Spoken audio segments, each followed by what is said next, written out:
Oi, meu nome é Julia Rafaela, eu estudo no segundo ano do Colégio Embraer Juarez Vanderlei e hoje eu vou falar sobre a regra de três simples.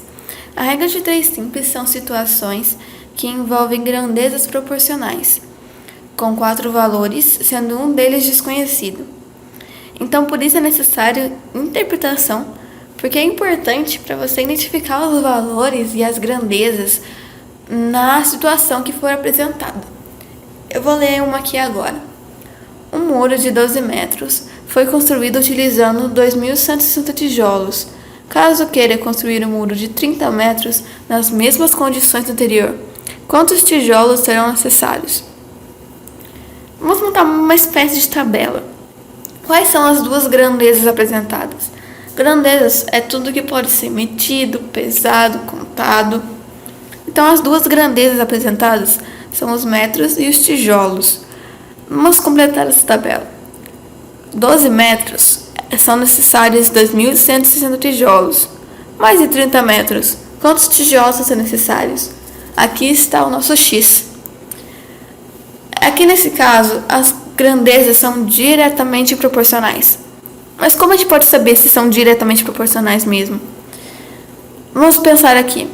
Quanto maior o muro, maior vai ser a quantidade de tijolos necessários. Então as duas grandezas estão aumentando juntas. E quando as duas grandezas aumentam ou diminuem juntas, são grandezas diretamente proporcionais. Vamos montar aqui então. 12 sobre 30 é igual a 2.160 sobre x, igual está montado ali na tabela. Se multiplicarmos em cruz, vai ficar 12 sobre x é igual a 30 vezes 2.160. Resolvendo essa conta, vai resultar em x igual a 5.400. Então, para 30 metros, serão necessários 5.400 tijolos. Mas e agora, se for uma grandeza inversamente proporcional? Vou reler uma outra situação. Uma equipe de 5 professores gastou 12 dias para corrigir as provas de vestibular. Considerando a mesma proporção, quantos dias levarão 30 professores para corrigir as provas? Quais são as duas grandezas? Professores e dias. Vamos montar a nossa tabelinha de novo. 5 professores corrigem em 12 dias. Mais de 30 professores, quantos dias? Vamos pensar aqui sobre essas grandezas. Quanto mais professores, menos dias serão necessários. Então, enquanto uma grandeza aumenta, a outra diminui. Nesse caso, então, são grandezas inversamente proporcionais. Uma é inversa da outra. E o que a gente faz quando são grandezas inversamente proporcionais? Vamos pegar essa aqui que está diminuindo e vamos inverter ela, certo? Então, vai ficar 5 sobre 30 é igual a x sobre 12. Se a gente não invertesse, ia ficar 12 sobre x. Mas a conta ficaria errada. Então, a gente tem que inverter. Vai ficar x sobre 12. Então, vamos resolver agora igual à questão anterior. 30 vezes x é igual a 60. Certo? Porque 12 vezes 5 é 60. Resolvendo essa questão, vai ficar que x é igual a 2. Então, 30 professores demoram 2 dias para corrigir as provas. Esses foram os dois tipos de grandezas da regra de três simples. E é isso. Essas questões foram tiradas da internet, que tem muitas questões resolvidas de regra de três simples para você estudar. E é isso. Falou! Olá, gente. Meu nome é Matheus Faria. Eu estou no primeiro ano do Colégio da Embraer e vindo da escola Leonor de São José dos Campos. E vou explicar para vocês um pouco sobre os números racionais. E o que são esses números? São números que podem ser escritos na forma de uma fração, ou seja, possuem um numerador, um número de cima e um denominador, um número de baixo. E esses dois números precisam ser inteiros, ou seja, não pode ter vírgula. Eles podem ser positivos ou negativos, mas somente o de cima pode ser zero. Porque se o de baixo for zero, não se tem um resultado concreto, pois numa divisão, nenhum número consegue ser dividido por zero. Prosseguindo. Como a gente trabalha com dois sinais diferentes, para não ter uma confusão durante a operação, tem-se uma regra. Qual é essa regra? Se esses dois números tiverem sinais iguais, vai dar mais. Portanto, mais com mais dá mais e menos com menos dá mais. Se forem sinais diferentes, vai dar menos, ou seja, mais com menos, menos, e menos com mais, menos. Agora, algumas observações. Durante a conta, você pode encontrar várias frações. E qual que é a nossa dica? Que você a simplifique. Porque simplificando as frações, você facilita o cálculo, pois trabalhará com números menores.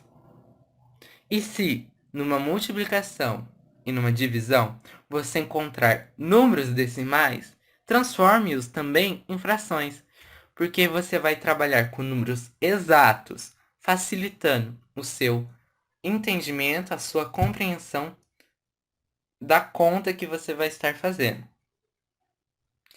E se numa soma ou numa subtração você tiver dois denominadores diferentes, ou seja, os números de baixo forem distintos, você pode fazer o MMC, que é o mínimo múltiplo comum, que é quando você pega as duas tabuadas, compara elas e pega o primeiro número que se repetir, ou você multiplica eles direto.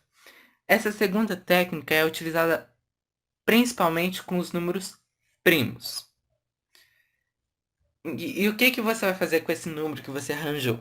Você vai colocar embaixo, ele vai virar seu denominador, e o numerador vai resultar desse número do MMC, dividido pelo de baixo e multiplicado pelo de cima.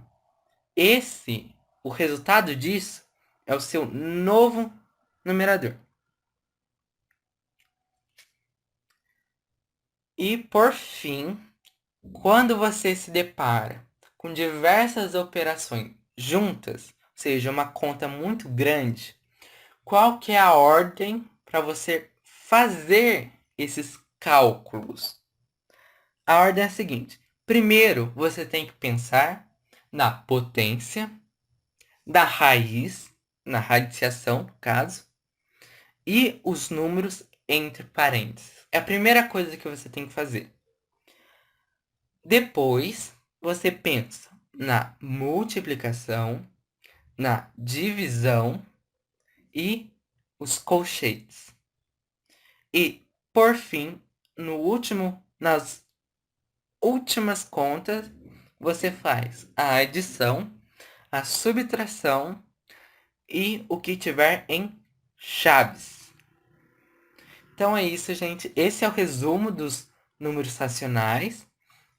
E qualquer dúvida que você tiver, pode olhar aqui embaixo, vai ter meu número. Vocês podem mandar as dúvidas que eu vou procurar responder o mais depressa possível. Muito obrigado. Oi, gente, eu sou a Emily, eu estou no segundo ano do Colégio Embraer e eu vou explicar uma questão para vocês sobre esse assunto, porque para contextualizar mais. Só que antes disso, eu queria frisar com vocês que três coisas muito importantes. Toda vez que o Matheus já disse, mas toda vez que tiver uma fração em um exercício, tenta simplificar ao máximo, porque vai facilitar muito a sua vida. E também sobre os sinais. Toda vez que for sinais diferentes, numa multiplicação, numa divisão, sempre que for sinais diferentes, o resultado é negativo e quando for sinais iguais, o resultado é positivo. Bom, também, quando uma questão ela fala sobre uma fração indeterminada, ela quer dizer uma fração que o denominador é zero. E também tem uma lista de exercício aqui na descrição do vídeo e eu peço que vocês deem uma olhada. Ela tem uma resolução comentada e é muito importante vocês fazerem exercícios. Bom, vamos para a questão então. Uma pessoa está digitando um trabalho. No primeiro dia, conseguiu digitar 10 páginas e no segundo dia, mais 14 páginas. Se o número de páginas que falta digitar representa 2/5 do total de folhas do trabalho todo, pode-se concluir que o número total de páginas desse trabalho é de... Bom, eu aconselho vocês sempre a separar os dados da questão, porque facilita a vida de vocês e vocês acabam ganhando tempo.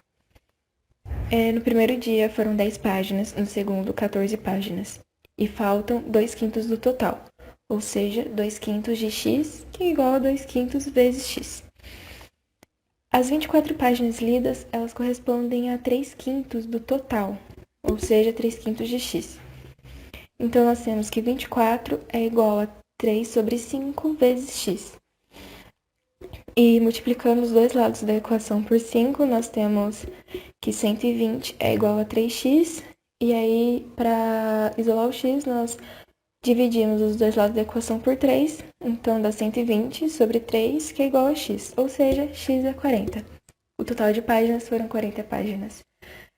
Bom, gente, é isso. E tchau, tchau!